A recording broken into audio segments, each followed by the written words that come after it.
Ito na ang episode 4.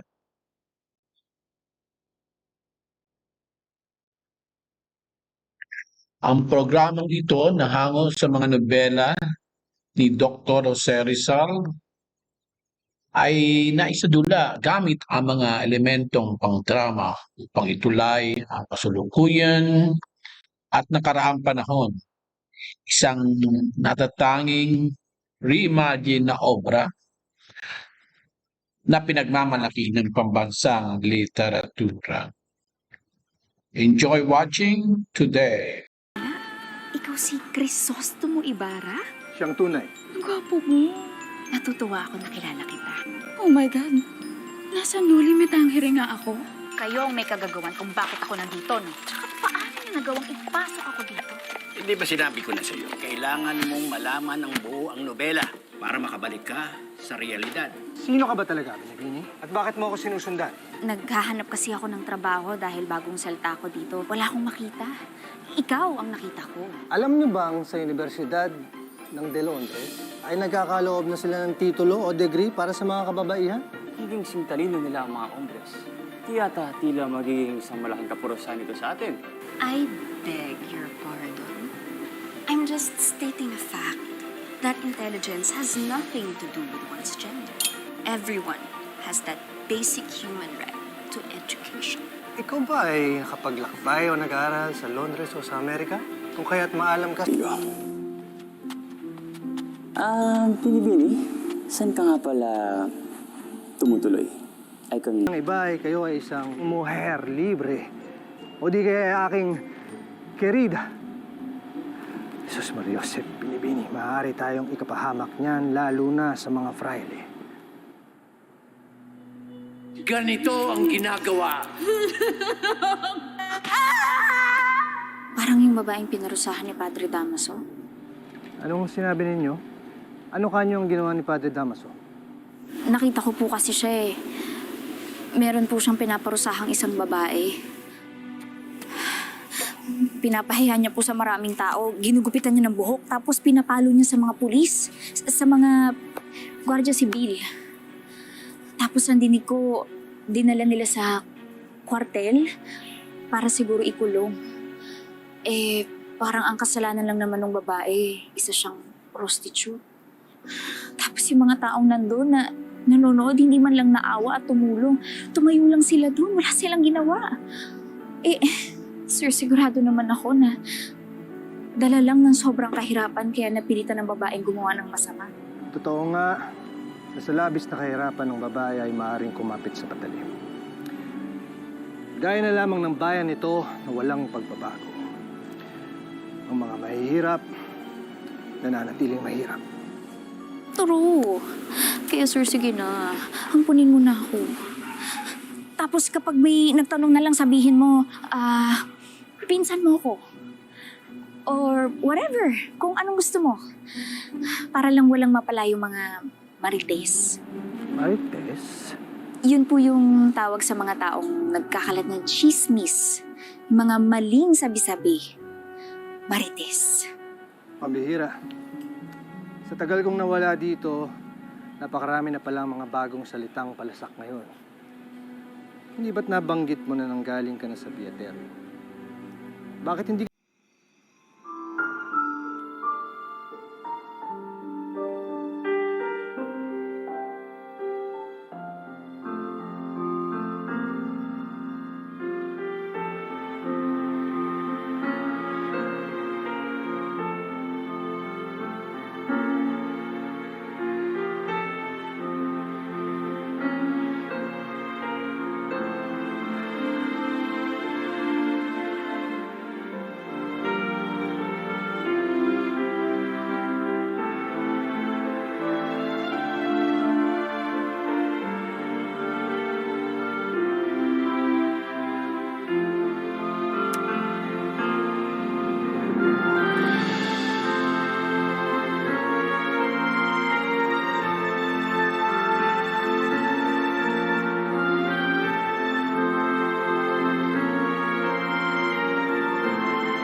Iba pala talaga yung weather dito noon.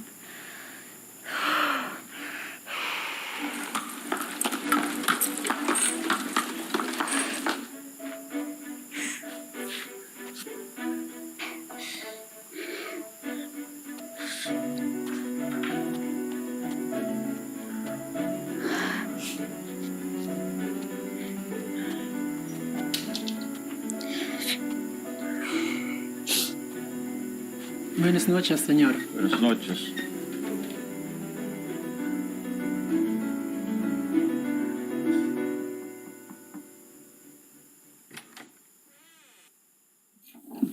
Oh, iyo. Mabutit nakabihis ka na. Nakatulog ka ba ng maayos? Nakaidlip po ako, Tiyo. Aalis na po ba tayo? Hintay muna. Tiyak ko na isa sa mga panauhin na magsasabi ang magbabanggit sa pangalan ng iyong ama. At makikiramay sa'yo.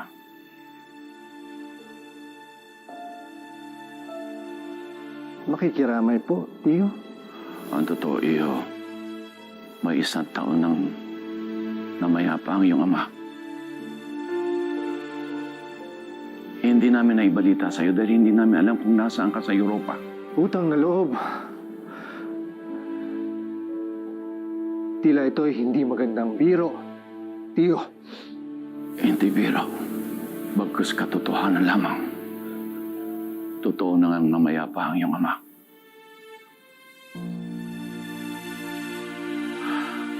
Tanggapin mo aking pakikiramay, iyo.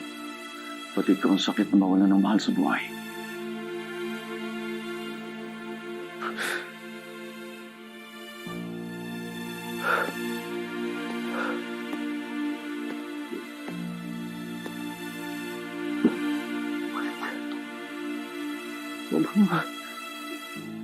Ngunit paano siya namatay?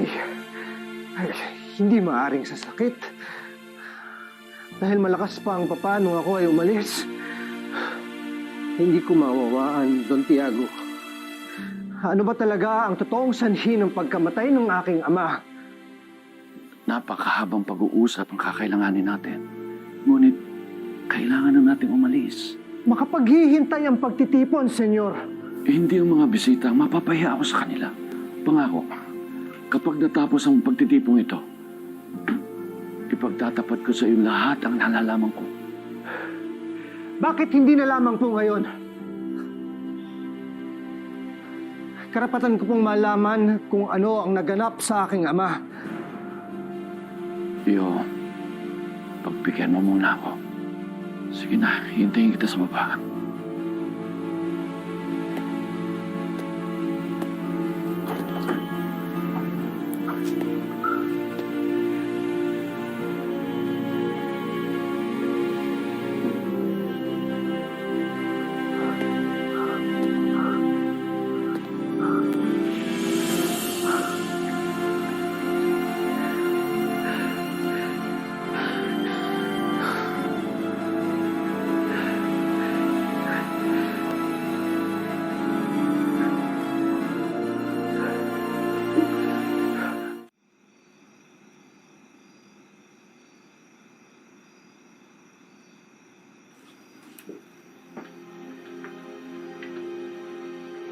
Paumanhin po at ako ay natagalan.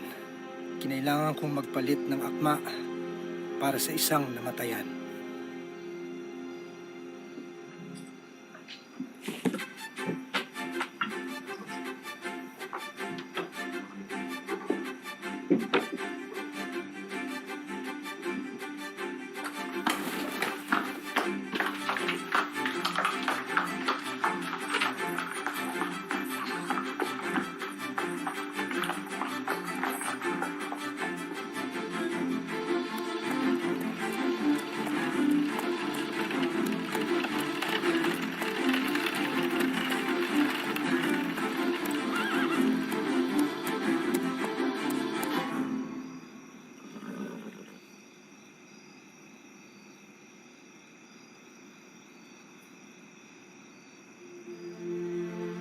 Buenas noches, señor. Buenas noches.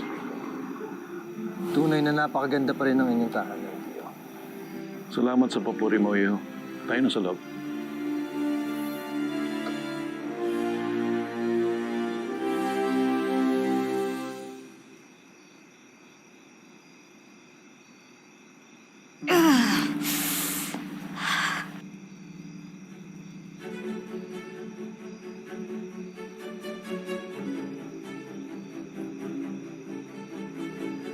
Magandang gabi po. Isa ka ba sa mga utosang kinuha ngayong gabi? Opo. Akit na po ako. Ay, tonta. Doon ka dapat sa kabila dumaan. Tanging mga deklaseng bisita lamang ang maaaring pumarian. Pasensya na po. Sige po. Doon.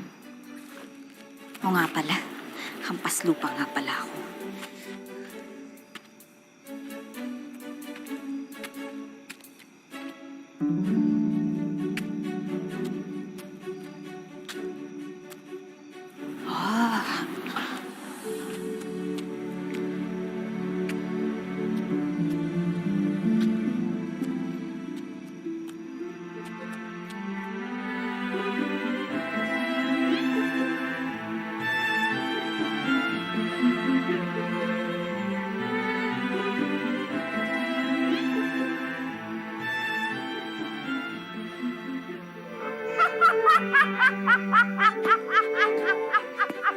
Ikaw talaga sa galing, di ba?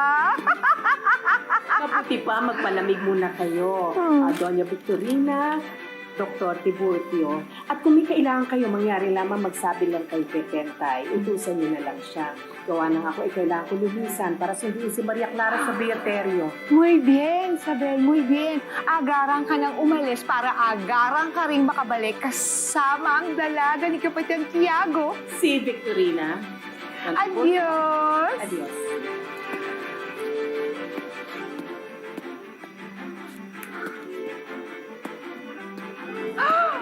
¡Qué horror! ¡Qué barbaridad!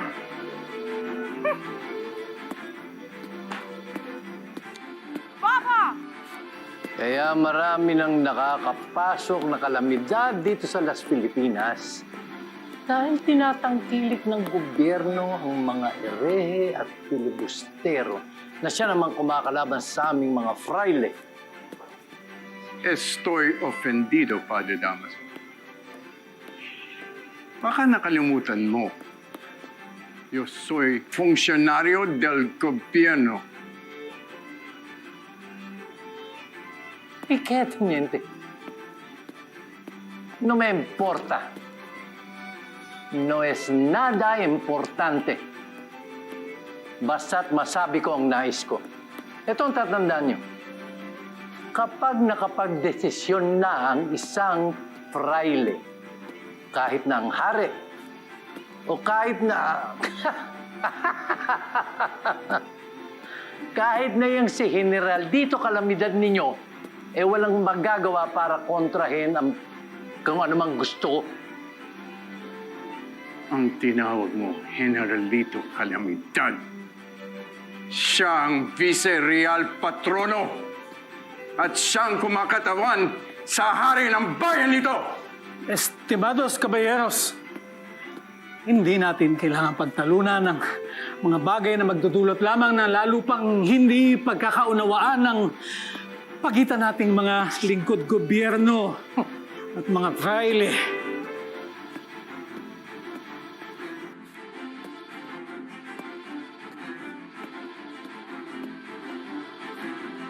Magandang gabi sa inyo lahat. Ikinararangal ko ipakilala sa inyo si Senyor Crisostomo Ibarra, ang anak ng aking yumaong kaibigan.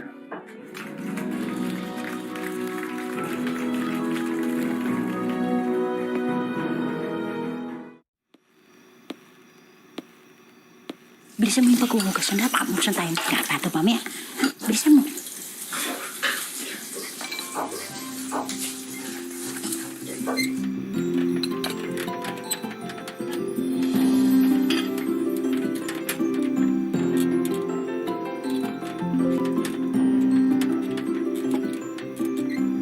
Bienvenido entendemos, Senyor. Kinagagalak kitang makitang muli, Don Ibarra. Gracias, Señor y Señora. Muy gwapo.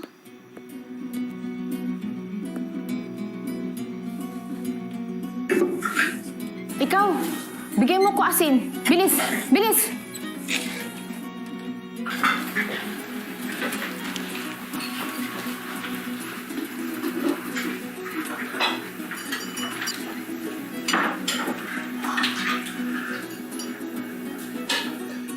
Ganyan nga ang pagdudulot ng pagkain, Indio.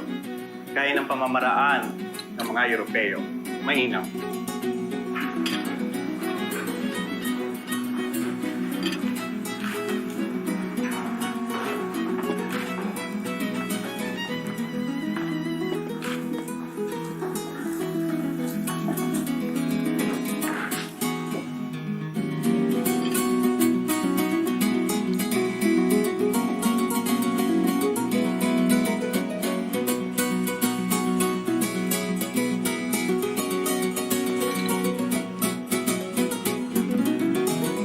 Hindi ka ba nakokonsensya, Padre, na narito ang naulilang anak ni Don Rafael? Kaya la boca!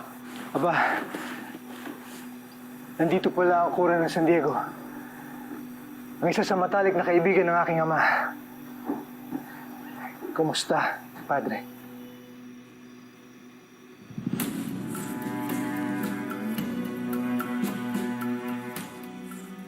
Andito na si Padre Damaso.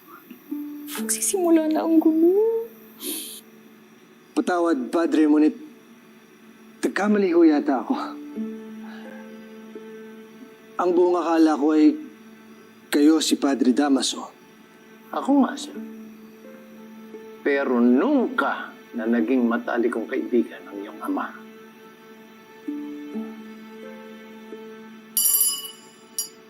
Mga minamahal na Ginoo at Binibini, mga iginagalang na senyor at senyora, nakahanda na po ang mesa para sa hapunan. Kain na po, Padre. Padre Sibila. Kain na.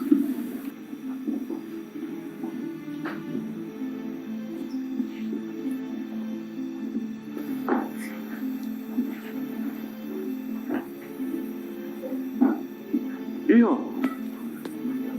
Halika na.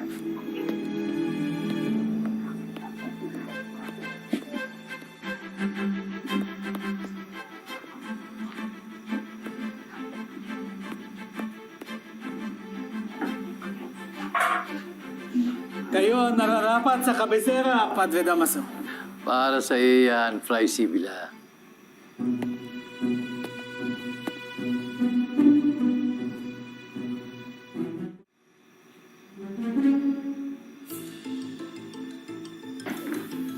Aray ko.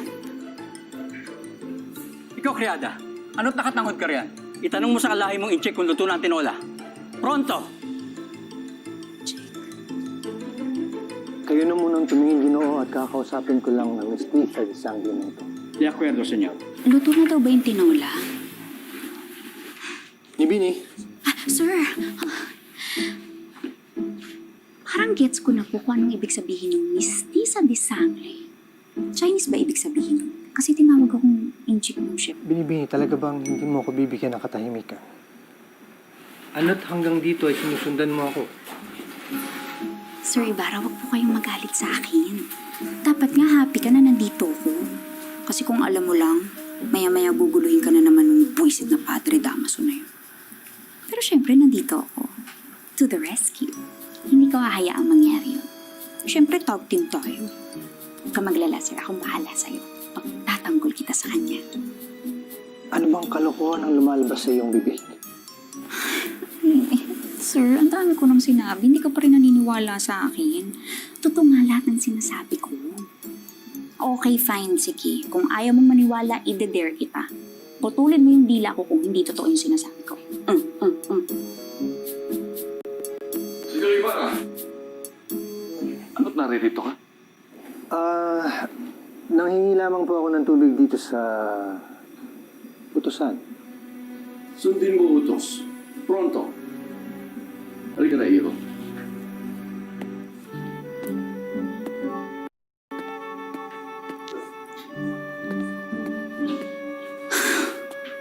Utusan. present time to sana ako, pati ba naman dito sa Noli? Talaga ba, Lord?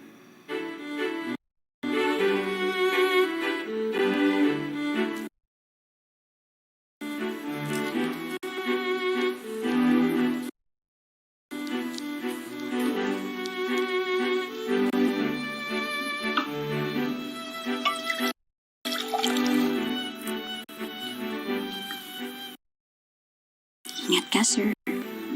Ano man ang mangyari, I got your back. Mga servidor, ipasok na ang sopas, madali.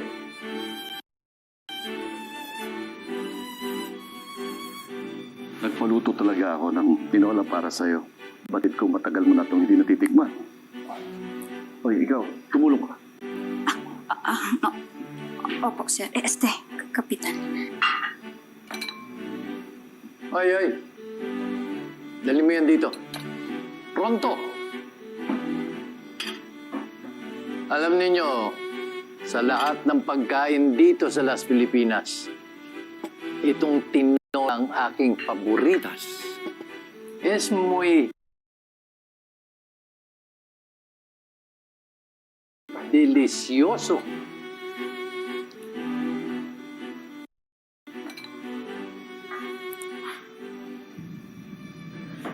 Hala?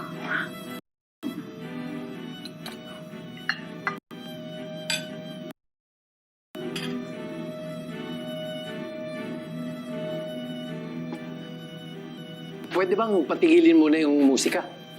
Masakit sa tenga. Pahinga niyo muna ang instrumento ninyo. Paumagin po, Pod. Nakakaloka. Ako pala yung nag-serve. May mali ko ba?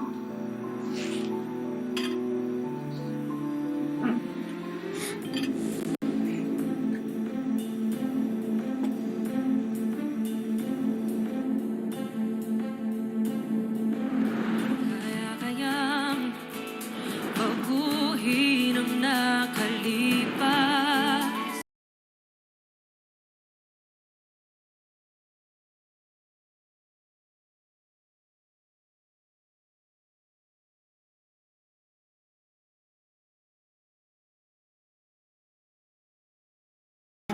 Kung sa bagay, hindi naman kawalan sa ganitong klaseng pagtitipon ang ganyang klaseng tao. Hindi po ba, Padre Damaso? Mag-ingat ka kay Padre Damaso. Matuto ka sana sa nangyari sa inyong ama. May nalalaman kayo tungkol sa nangyari sa aking ama? Nakalimutan na yata ako ng aking favorito. Siyempre, hindi ho. Makakalimutan ko ba ang aking pinakamamahal na ninong? Aalis lang ang nobyo mo. Sayang di kayo nag-abot. Bakit ho? Saan ho siya nagpunta? Nagkaroon siya ng isang matinding kaaway. At ang tao ito ay walang awa. Siya ang dahilan kung bakit nawasak si Don Rafael. Utang na loob, Teniente. Sabihin ninyo kung sino ang walang yang tinutukoy ninyo.